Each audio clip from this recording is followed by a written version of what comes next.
بسم الله الحمد لله رب العالمين اللهم صل على سيدنا محمد وعلى آل سيدنا محمد قال رسول الله صلى الله عليه وسلم إنه من لا يرحم لا يرحم he who does not show mercy towards his children no mercy will be shown to him.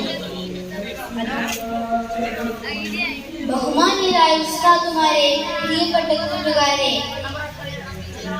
SSF Kannur ജില്ലാ സാഹിത്യ സെന്ററിന്റെ മഹത്തായ ഈ വേദിയിൽ കുട്ടികളുടെ പ്രവാചകൻ എന്ന വിഷയത്തിൽ അല്പം ചില കാര്യങ്ങൾ നിങ്ങളുമായി പങ്കുവെക്കാൻ ഞാൻ ആഗ്രഹിക്കുന്നു.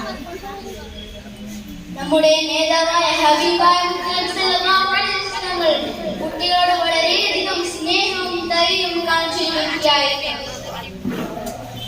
കുട്ടിക്കാലത്ത് തന്നെ സമൂഹങ്ങൾക്കും അൽ അമീൻ എന്ന സുന്ദരമായ പേര് വിളിച്ച് അംഗീകരിക്കപ്പെട്ട ഒരു കുട്ടിക്കാലം ആ പ്രവാചകനുണ്ടായിരുന്നു.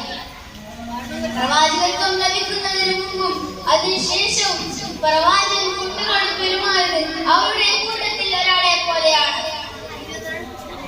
പ്രവാചകൻ മുഹമ്മദ് നബി സല്ലല്ലാഹു അലൈഹി വസല്ലം കുട്ടികളെ പറ്റി പറഞ്ഞത്, children are gift of Allah. കുട്ടികൾ അല്ലാഹുവിന്റെ സമ്മാനങ്ങളാണ്. മറ്റൊരു അവസരത്തിൽ പ്രവാചകൻ പറഞ്ഞു, children are blessing from Allah. കുട്ടികൾ അല്ലാഹുവിന്റെ അനുഗ്രഹങ്ങളാണ്.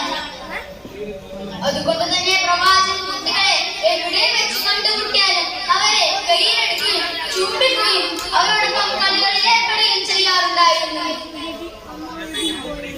കുട്ടികളെ ശിക്ഷിക്കാൻ പാടില്ലെന്നും അവരെ ഉപദ്രവിക്കരുതെന്നും അവരോട് കേട്ടതാണെന്നും പ്രവാചകൻ നമ്മെ പഠിപ്പിച്ചു.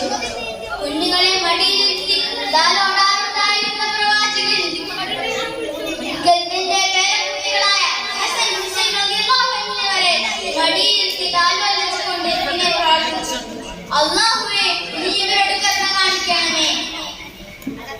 കുഞ്ഞുമക്കളുടെ കവിളികളിൽ തലോടാറുണ്ടായിരുന്ന പ്രവാചകൻ വാഹനത്തിന്റെ മുൻപിലും പിറകിലുമായി സ്വന്തം പുറത്തിരുത്തിയും കളിപ്പിക്കാറുണ്ടായിരുന്നു. ഒരിക്കൽ പ്രവാചകൻ മദീന പള്ളിയിൽ നിസ്കാരത്തിന് നേതൃത്വം നൽകിയ വരവെ ഹസൻ, ഹുസൈൻ റളിയല്ലാഹു അൻഹുവർ പ്രവാചകൻ സുജൂദിലായിരിക്കെ തോളത്ത് കയറിയിരിക്കുന്നു. അപ്പോൾ ആ പ്രവാചകൻ അവർ ഇറങ്ങുന്നവരെ സുജൂദ് ദീർഘിപ്പിക്കുകയും ചെയ്തത് പ്രവാചകൻ കുട്ടികളോട് കാണിച്ച കാരുണ്യത്തിന്റെ മാതൃകയാണ്. കുട്ടികളെ ഉപദ്രവിക്കരുതെന്നും അവരെ സംരക്ഷിച്ച് അവരോട് കരുണ കാണിക്കണമെന്നും പ്രവാചകൻ നമ്മെ പഠിപ്പിച്ചു. യതീമായ കുട്ടികളെ എപ്പോഴും സംരക്ഷിക്കുകയും സ്നേഹിക്കുകയും ചെയ്യാറുണ്ടായിരുന്നു നമ്മുടെ ഹബീബായ നബി സല്ലല്ലാഹു അലൈഹി വസല്ലം. ഒരു പെരുന്നാൾ ദിവസം പ്രവാചകൻ പള്ളിയിലേക്ക് പോകവേ കുറച്ച് കുട്ടികൾ പുതുവസ്ത്രം ധരിച്ചതായി നിൽക്കുകയും അതിൽ ഒരു കുട്ടിക്ക് മാത്രം വസ്ത്രമില്ലാതെ കണ്ടു.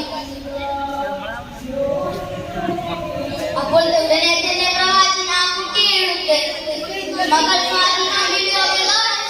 വീട്ടിലേക്ക് പോവുകയും അവിടെ വെച്ച് ആ കുട്ടിക്ക് പുതുവസ്ത്രം ധരിപ്പിക്കുകയും ചെയ്തു. ആ കുട്ടിയെ പള്ളിയിലേക്ക് തോളിലെടുത്ത് കൊണ്ടുപോയ പ്രവാചകൻ തന്റെ തൊട്ടടുത്ത് തന്നെ ഇരുത്തി. ഇങ്ങനെ കുട്ടികളെ